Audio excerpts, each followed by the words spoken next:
అస్సోంలో అది కూడా లేదు. వరుసగా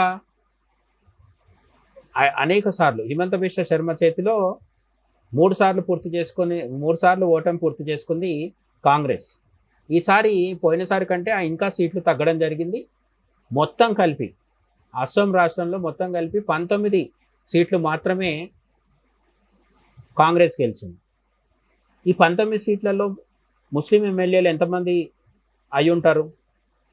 ఒక 10 మంది ముస్లింలు, 9 మంది హిందువులు అలా ఉంటే అసలు అది వార్తే అయ్యేది కాదు. అస్సాం కాంగ్రెస్ గెలిచిన 19 సీట్లలో ఒక హిందువు ఉన్నారు. అంటే 18 మంది ముస్లిం నాయకులు కాంగ్రెస్ టికెట్తో గెలవడం జరిగింది.